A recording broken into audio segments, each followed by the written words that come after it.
Setiap kataku kau cekal, tak jarang juga kau hina. Ku memang belum menghasilkan, tapi perlakuanmu tak layak sama sekali. Sebesar apa pengaruhmu pada hidupku, sehingga aku harus taat padamu. Kau hancurkan seluruh mimpi-mimpiku. Kau tambahi seluruh bebanku. Ini tidak akan berhasil kalau masih kau halangi. Aku masih ingin mengunjungi banyak pulau. Aku masih ingin melihat banyak bintang. Kau menganggap ini hanya angan-angan orang lemah. Tapi aku berpikir ini adalah cahaya harapan. Suatu saat nanti aku akan membuktikan bahwa keringatku akan berubah menjadi emas tanpa karat.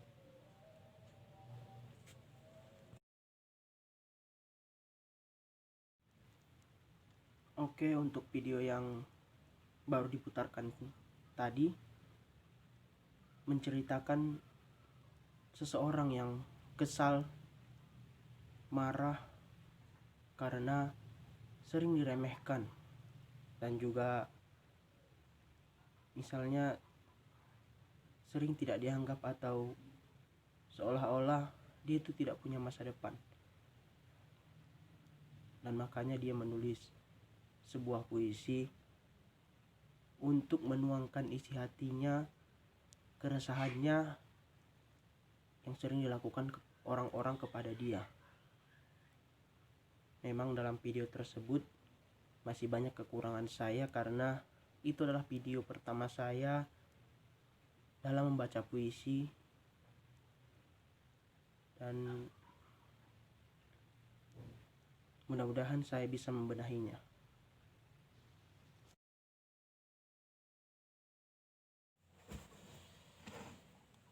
Jabatanku memang tinggi. Pangkatku luar biasa.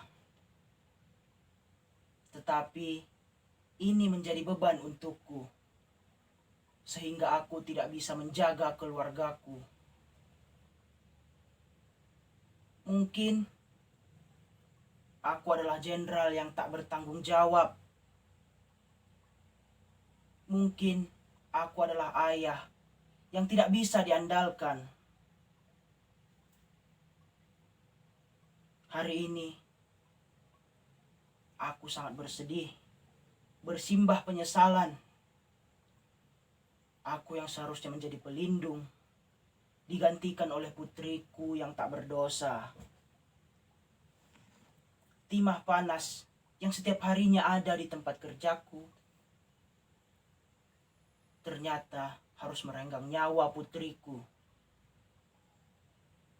Memang bukan aku yang melakukannya, tetapi orang biadab yang tak tahu rasanya kehilangan dan lebih mementingkan kedudukan.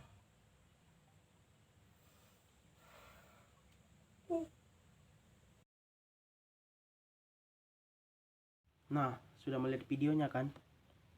Dalam video itu bercerita seorang jenderal yang kesal dan bersedih karena putrinya baru saja wafat atau meninggal. Memang dalam video itu tidak dijelaskan bahwa itu adalah pahlawan Indonesia, pahlawan revolusi. Tapi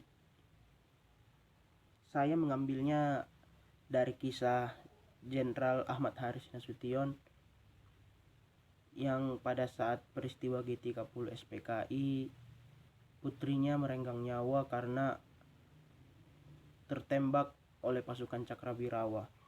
Namun saya tidak menjelaskannya agar pendengar harus berpikir dulu atau menebak dulu siapa jenderal tersebut. Saya juga tidak langsung to the point. Kekurangannya dalam video tersebut adalah saya kurang ekspresif dalam membacakannya. Mimik sedih tidak ada dalam video tersebut. Jadi itu kesimpulan dari video tersebut.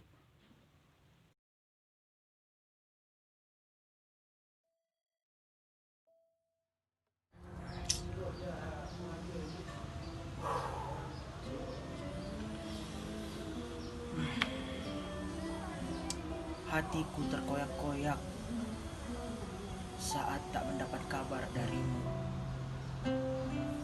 Jantungku kembang kempis saat tak ada pesan darimu. Mungkin hariku akan sia-sia bila tak melihat wajahmu. Kamu adalah penyemangat hari tanpa alasan.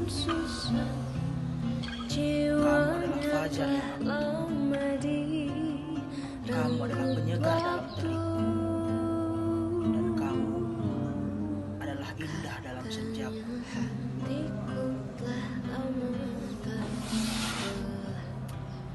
Rutinitasku adalah mencintaimu.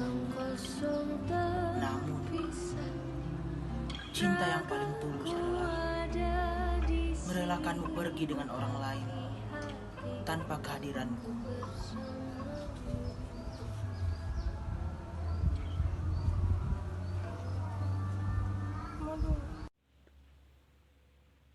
Nah, sudah mendengar puisi sebelumnya. Nah, puisi tersebut bermakna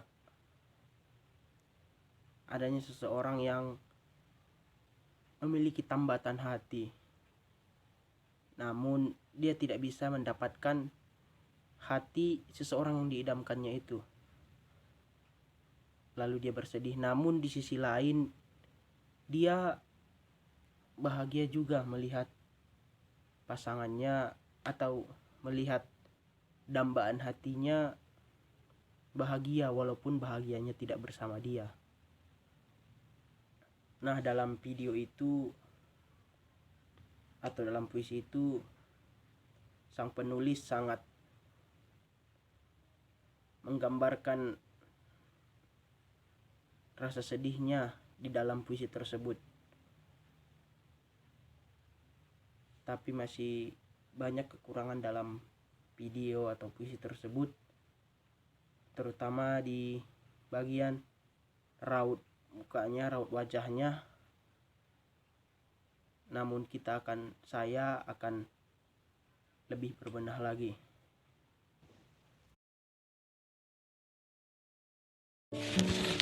Inilah kami, hidup penuh penderitaan, hidup penuh kesengsaraan, hidup penuh kekejaman. Inilah kami, budak pemerintah yang selalu menuruti perintah oligarki. Hidup penuh dengan kecemasan. Hidup penuh dengan tekanan tanpa ada perlawanan.